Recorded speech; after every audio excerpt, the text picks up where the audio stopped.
As Super 8 filmmakers begin to handle complex productions, they begin to have creative reasons for separating sound from picture.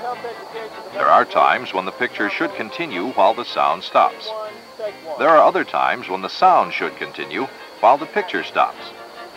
These are the times when the filmmaker has the option of using double system sound. Bob Doyle, president of Super 8 Sound, explains.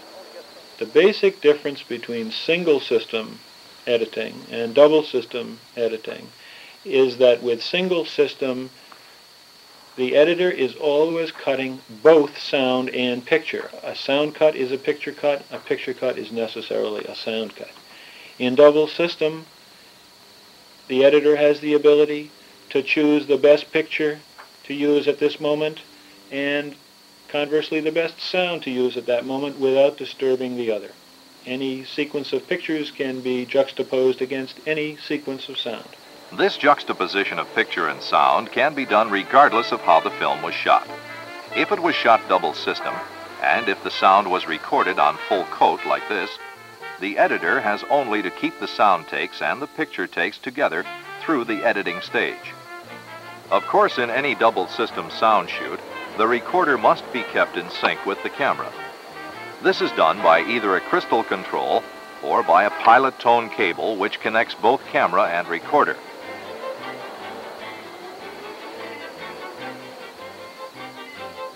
If the film was shot single system, or if the sound was recorded on ordinary magnetic tape, the sound must be transferred to full coat before double system editing can begin.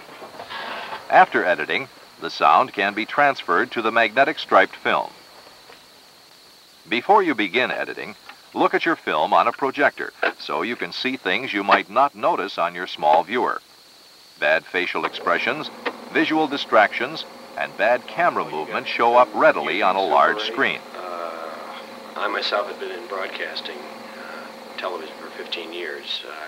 Came up it's a good idea to also listen to your sound takes and make brief notes about their quality and content. Good notes will help save you time later on and will help make your editing easier. The splicing medium you use depends on your personal preference. Some editors like to make their splices with cement, which permanently joins two pieces of film. Other editors use tape, which can be removed and the scenes easily rearranged. However, the full coat soundtrack must be spliced with tape only. We will concentrate on the use of tape as a splicing medium for both film and full coat. There is, of course, a wide variety of double system editing equipment available. In fact, today, Super 8 editors can obtain everything they need to put together professional-looking films. But all of this sophistication is not essential. We will use this simple setup, which is inexpensive and has everything an editor needs. It contains a pair of rewinds, a viewer with a sound head, a 2-gang sync block, a splicer with transparent tape, and a sharpened grease pencil.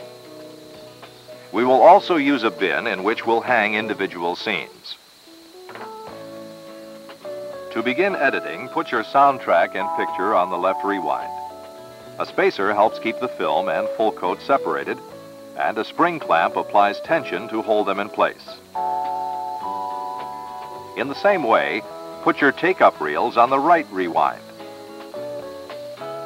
Again, use a spacer to keep film and full coat separated, and add a spring clamp for tension. Turn on the sound and turn up the volume. Switch on the light in the viewer. Now thread the film through the viewer. The rollers provide tension for your film and help hold it flat in the gate. Thread the full coat over the sound head. With this viewer, the oxide side of the track is up and the perforations are away from you. Your first step will be to line up the sound for each scene with its corresponding picture. To do that, find the frame of picture where the slate is closed, the light switched on, or the hands are clapped together. If your viewer has a notching device, notch this frame. Then take the film out of the viewer and mark the same frame with a punch or a grease pencil.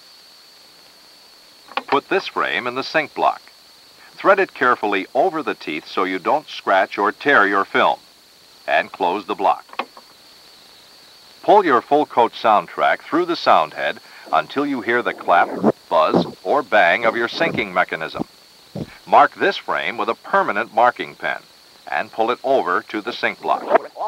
If necessary, make another mark that's easier to see, and then carefully put the soundtrack in the block and close the block. The sync mark on the track should line up exactly with the one on the film. Again, advance picture and sound and find the frame where the first action begins. If your viewer has a device to notch this frame, notch it. Then roll picture and soundtrack through the sync block and find the marked frame. Put a white grease pencil mark on the frame line of both the film and full coat. This is where you'll make your cut. Put them into the splicer and cut them together.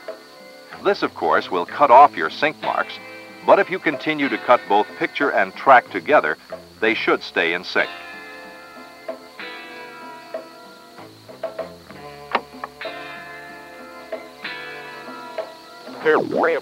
As you advance them through the viewer, look for the final frame of the scene and put a grease pencil mark on both picture and track in your sync block. Once again, make sure they're both the same length. Put both film and full coat in the splicer and then cut them together.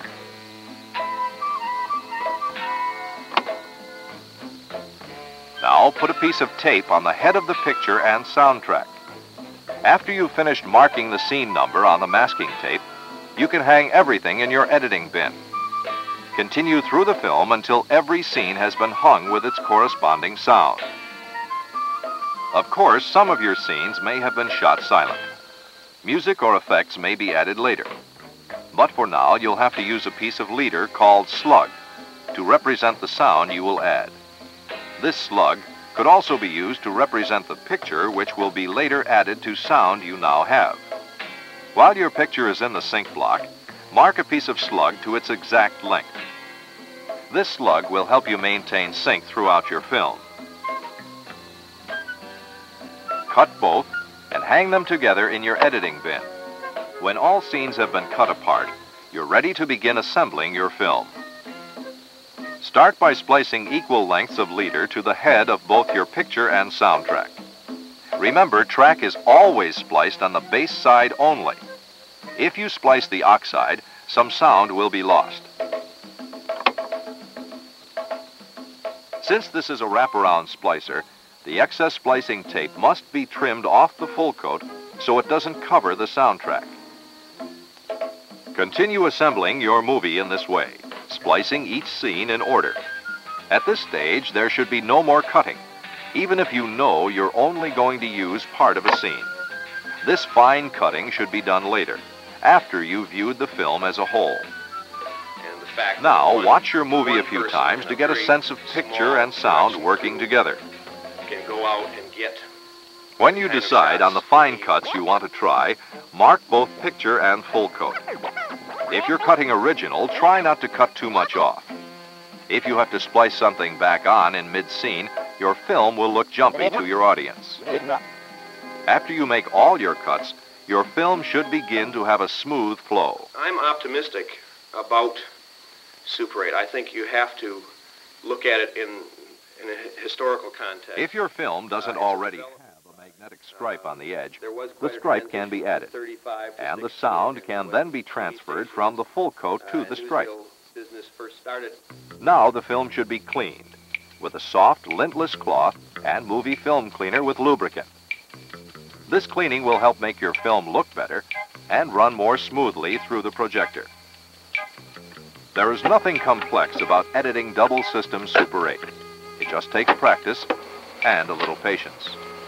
Bob Doyle has some words of advice for those wanting to get into Super 8 production. I think my advice is always primarily contingent on budget and the kind of funds available to a beginning filmmaker or film production organization. And it is Super 8 that people turn to when they're looking at low-budget operations. And so I'd say if we had a few $100s to start, buy yourself a single system sound Super 8 camera and a small editing setup, and you're in limited production. From then on, you can grow to several thousands of dollars well invested for double system editing equipment, for interlock projection equipment, video transfer equipment. The sky's the limit in a sense, but the sky in the case of Super 8 is still an under $10,000 investment for a complete production facility.